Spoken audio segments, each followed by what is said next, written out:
Milk and cookies are a staple in Christmas culture. The tradition of leaving out treats for Santa as he brings you gifts? Well, it's hard to think of a more classic Christmas trope. But all the traditions have a beginning, and all the traditions are done for a reason. So why is it on Christmas Eve do you leave cookies and milk out for Santa? Well, down the chimney we go to investigate and tell you why so many people leave treats out for old Saint Nick. Like many Christmas beginnings, it starts with the pagans and Vikings. Weird, I know. It goes back to a time when many pagans would celebrate the winter solstice through a festival which would end up becoming Yuletide. Did an episode on Yuletide, you should go check it out. But milk and cookies, through twists and turns, would get their start with an 8-legged horse named Sleipnir. Now Sleipnir was a magical horse, hence the 8 legs, that Odin, the Norse god, would ride. And in Viking, and many if not all cultures, showing up empty-handed to a person's home was a bit of a no-no. So during Yuletide, which the Vikings called the Yule, Odin would go on a hunt, in some depictions being pulled on a chariot by goats, and on others riding Sleipnir, the 8-legged horse. Either way, the children knew the custom of showing up to a person's home empty-handed, especially during a festival season, was naughty and rarely done. So the children devised a plan to start leaving food out for Odin's animals, whether it be a goat or a horse. The reason for this was so that the animal would have to stop at their home to eat the treats, and in turn bring Odin to them. And Odin, being the All-Father showing up as a guest, would have to give the children gifts. It's the polite thing to do. Well, as Norse culture spread throughout Northern Europe, so too did this tradition. You know how children are. Rumors and word of mouth get by fast through kids. And soon, many people were leaving treats out for the gods' magical animals. From Denmark to Belgium to the Netherlands and many other places. Now, some of you might see it as a bribe for a magical man to bring presents. I see it as kids being clever. Some kids would leave milk out for fairies, some would leave carrots out for the animals, others would leave mead. Either way, if toys are involved, kids are going to find a way. Soon though, Christianity would come and start to morph the holiday tradition. More people started to convert to Christianity, and the old ways, though not gone, would change. Then, Europe would enter the medieval period, and along with that, the Crusades.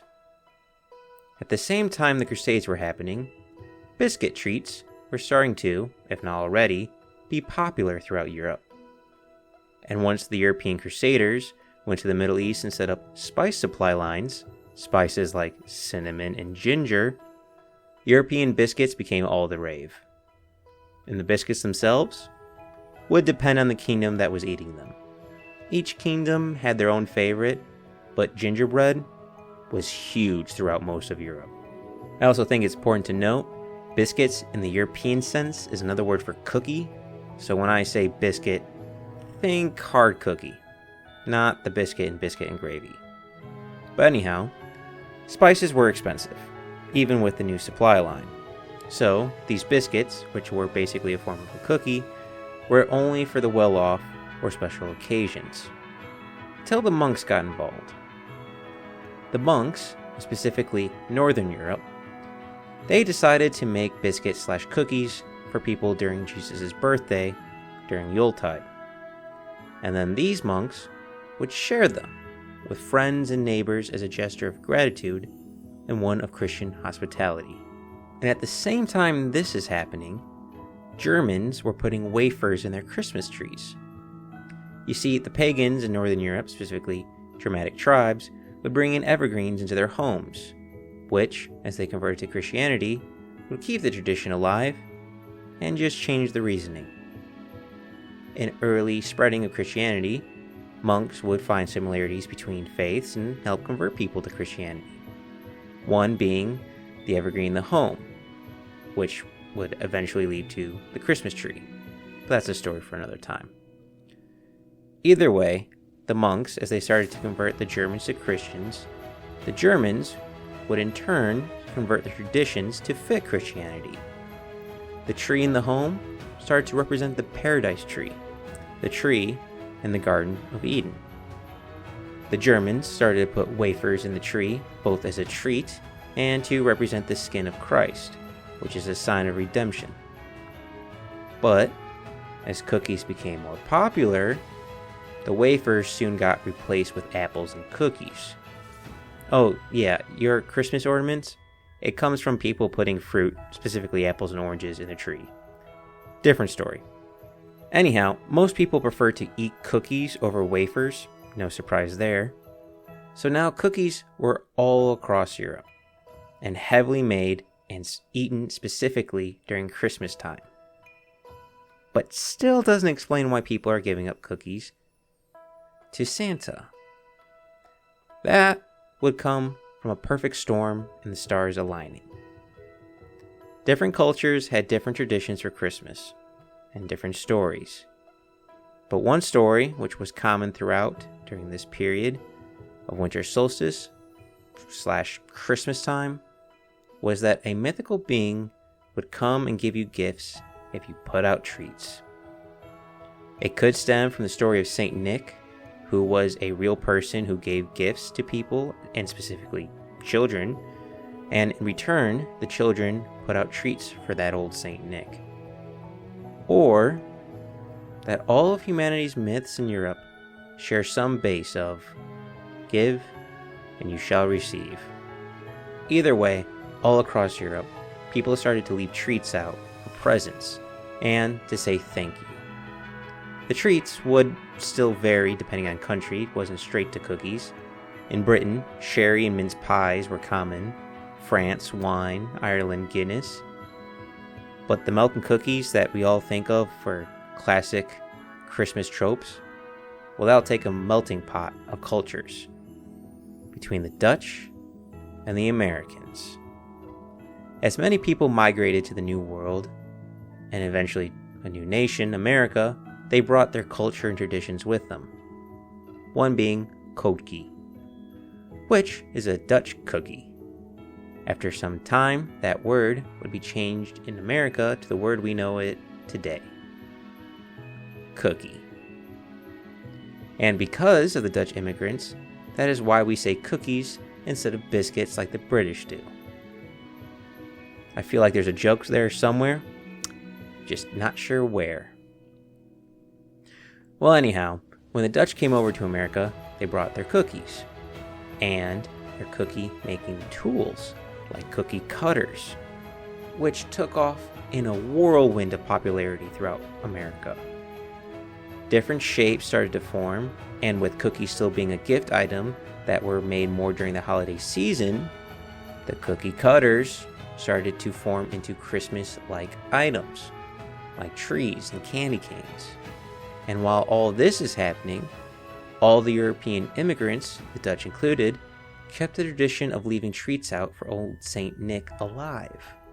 Then, as time went on and a few hundred years would pass, the Great Depression would hit and rock most of the world financially. Luxury items and gifts were by the wayside as people were struggling just to feed themselves. But even during this hardship, many families, in their darkest days, would still leave out cookies for Santa, and milk if they could spare it on Christmas Eve. The milk also coming from a mix of cultures when Europeans converted from pagans to Christians, then from there when they brought their traditions to America. The milk and cookies, though, during the Great Depression, got changed from tradition to a symbol. A lesson that one should be thankful for what we have and the importance of giving others, and also a symbol of magic and hope for children during this dark time. You see, along with it being the season of giving and being thankful for what one has, the cookies were also a great symbol to help convince the children that Santa is real and let them have a moment of escapism. Parents would leave half-eaten cookies as evidence that Santa came, even though most people at this time were struggling to survive day to day.